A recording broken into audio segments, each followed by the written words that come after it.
Hello, and welcome to Wednesday, the 9th of April. I would like to pay my respects to the spirits of the land here where it is a lovely day, but it is overcast. So, who knows what today is going to hold? I think there might be some rain. I don't know, at least it's not muggy. So, all right, so we have the moon in Virgo today being ruled by Mercury in Pisces, now freshly direct. All right, so I did an experiment yesterday because I thought I'd try something new. Mercury is direct and it was a meow meow. It failed, but that's okay because it really did gave me a very strong realization that I need to listen to those or feel those feelings. All right. So while I was doing it, I'm like, oh my God, this feels terrible. And it was yucky. And it was a really visceral reaction. But, I did it and it wasn't great. And you know what? I found a compromise or I found a different solution. So hopefully you might relate to this. So if you are starting to try new things, don't be disheartened if that first attempt doesn't work. We have that whole Thomas Edison thing. It took 10,000 fails to make a light bulb if that was the right person. Right analogy. Maybe I'm getting them mixed up. But there's also that 10,000 hours to become a master of something.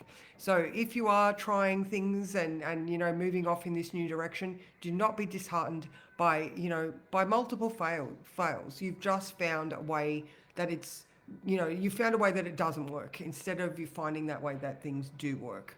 All right, because Mercury is in Pisces and he is a little bit like confused, and he's coming up to conjunct Neptune. So I think my point to this was let that heart feeling or that north node, that pull, that draw, that visceral reaction sometimes you have when you have a ding yes or a ding no. so so yeah, the moon, like I said, it's in Virgo, but it's not talking to anyone today. So it's just floating along, just like Mercury in Pisces. He's like, I'm not quite awake yet, and he's got to get past Neptune. Now, he's going to be moving into Aries. When is he going to be moving into Aries? I had that written down. Oh, okay, Wednesday next week. So Mercury gets stronger in a week. All right, so just remember that one. Just keep trying and feeling your way through this week. All right, let me just click some buttons because hello Heather, hello Michael, how are you? Nice to see you. Well, you're seeing me, so how do I look? Can you tell a difference yet? All right. So I'm going to read the words. All right. So let your inner voice guide you today. Just make sure it's not the inner critic at the helm. Call on that wisdom or your guides or that part of yourself that wants you to be all that you can be. All right. I want you to like really call on that observer that can critique you and not that inner critic that just gives you shit. Like that's not what we want. All right. Listen to the things that you say to yourself and question it. Is that what you really believe? If it's not, then it's time with this Chiron conjunct or Sun conjunct Chiron to clean up the wounds and bandage them because it is time to heal. All right. And the moon in Virgo is all about self-care, healthcare. It's the sign of the nurse, the herbal practitioner, the flower essences, doing all of those alternative health practices to make sure that your self-care is optimal. All right. We're also looking at moon in Virgo is good for analysis if you're doing paperwork or any work that requires you to sort of, have that thinking cap on. A good time for that. Look at your daily habits and routines. All right. So, even though it's a critical moon, it's critical so that you can be the best you can be. All right. So there is massive benefit of just self-reflection. Again, Mercury's still in Pisces, conjunct Neptune. There's all of this like, what the is going on? So just, I don't know if you're a meditator or, box breathing, parasympathetic nervous system, like all those things. Oh my God, I'm having a hot flush. I haven't had one for ages. Whew, there we go. Yay! That's pretty much it, guys, for today. Sun Chiron is that's that Sunday. We're all preparing ourselves for Sunday. All right, there's a lot going to happen on Sunday, and then Monday there might be the ramifications of Sunday.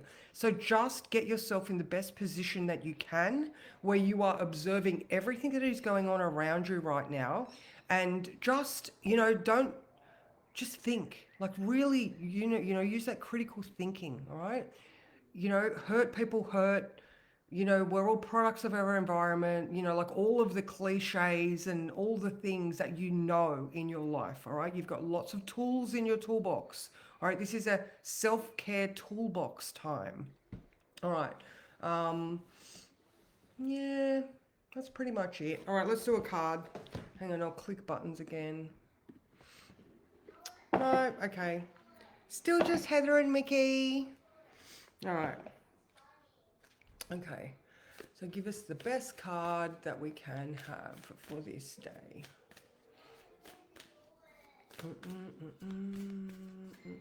This one.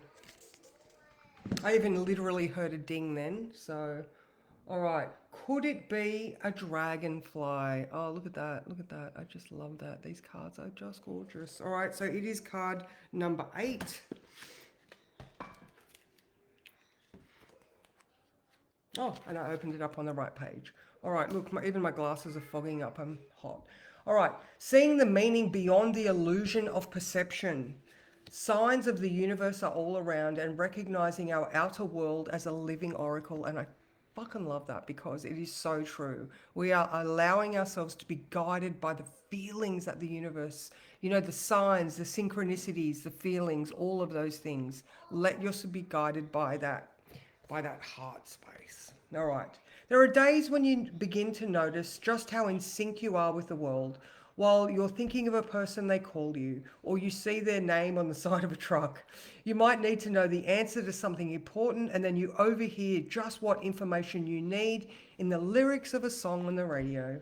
It's common to develop a relationship to a sign that always shows up when the spirit of someone that you've loved and lost is nearby.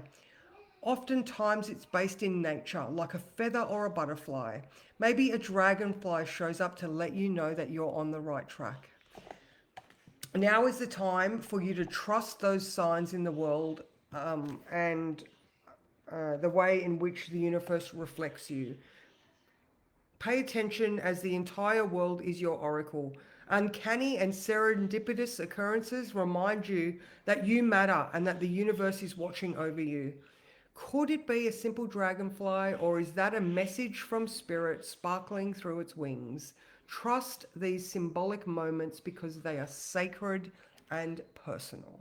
So I love that. So definitely signs, symptoms, visceral reactions. Pay attention to everything, and especially your thoughts, so that you're not letting that inner critic start to take over.